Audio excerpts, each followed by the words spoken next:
about the past, you can keep on talking about the past. I always believe in. Okay, మీరు ఇప్పుడు చూస్తాం కదా. నేను already road ఎక్కినప్పుడు వచ్చి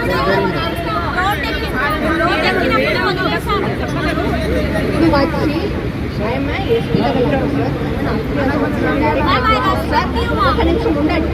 I have spent almost 1 hour 15 minutes in your campus. I did not come and speak to you. I did not warn you.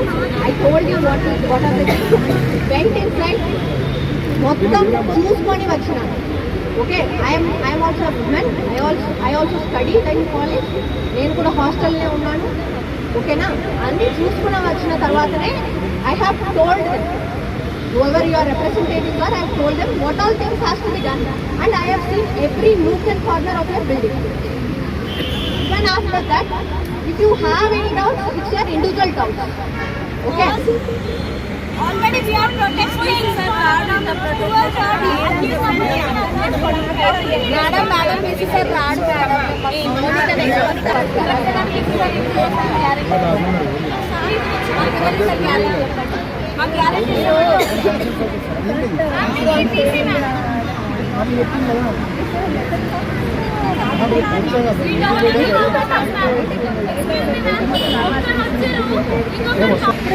లేకుండా పని చేయాలంటే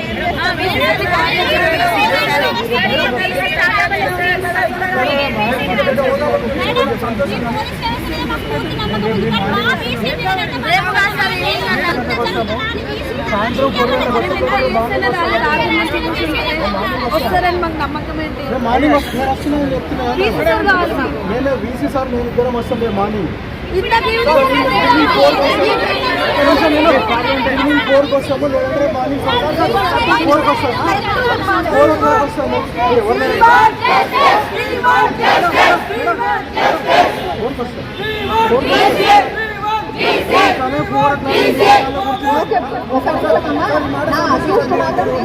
అక్కడ అతను దూకి వచ్చాడు. అక్కడ తర్వాత ఆ ప్లేస్ లో స్ట్రెంథన్ చేయమని చెప్పినాము. తర్వాత కిటికీలన్నీ రిపేర్ చేయమని చెప్పినాము. సో ఈ 4 things. తర్వాత ఇంకా చాలా ఏదైతే ఉన్నాయో అదన్నీ కూడా స్పెసిఫిక్ గా చెప్పినాము. అండ్ మౌనిక అండ్ మీరు కూడా ఏదైనా స్పెసిఫిక్ ఉన్నాయంటే కూడా రాసి ఇవ్వండి, ఏమి కావాలని రాసి ఇవ్వండి. CCTV చెప్పినాము, అన్నీ చెప్పినాము. ఆ వాల్ చెప్పినాము. ఈరోజు 4 పని అమ్మ. అది తప్ప వేరే పనులు కూడా ఉన్నాయి. CCTV కెమెరా పెట్టించడం, వ్యూ కట్టర్స్ పెట్టించడం, తర్వాత water tank, water purifier, RO water installation చేయించడం, ఇదన్నీ కూడా చెప్పినాము. అండ్ మనం పెట్రోలింగ్ ఇక్కడ బయట చేపిస్తాము. If you have any kind of fear that somebody is sitting and doing something, ఎవరైనా ఏమైనా కూర్చొని చేస్తున్నారని అనుకుంటే please give me a message. And మన హాస్టల్లో ఉన్న ప్రతి ఒక్క ప్రాబ్లమ్ రెక్టిఫై చేసిన మేడం. ఇప్పుడు మ్యామ్ మనకు అనేది ఏంటంటే 4 things ఎర్లీగా చేస్తారంట. ఫస్ట్ థింగ్ ఏంటంటే లైటింగ్. ప్రతి చోట మన పైన టెరెస్ కానీ మొత్తం హాస్టల్ మొత్తంలో ప్రతి చోట లైటింగ్స్ పెట్టిస్తారు. సో ప్రతి చోట లైటింగ్ ఉంటుందంట. అది ఫస్ట్ థింగ్. సెకండ్ థింగ్, అక్కడ ఒక దగ్గర ఓపెన్ ఉంది, అక్కడ కాంపౌండ్ వాళ్ళ గ్రౌండ్ లో. సో బాల్ ని ఫిల్ చేసి అక్కడ ఒక సెక్యూరిటీ గార్డ్ ని పెడతారండి వాళ్ళ night. And second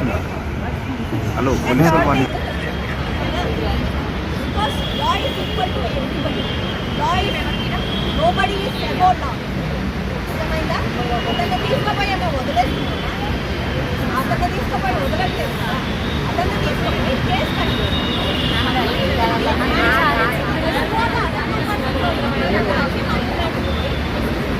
nobody is above law. తెలియదని చెప్పడానికి కూడా లేదు.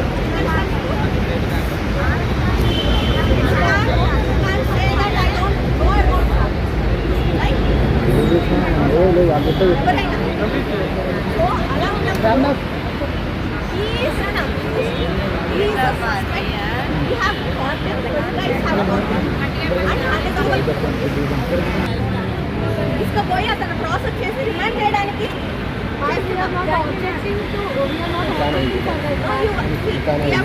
by 149. Then night 140.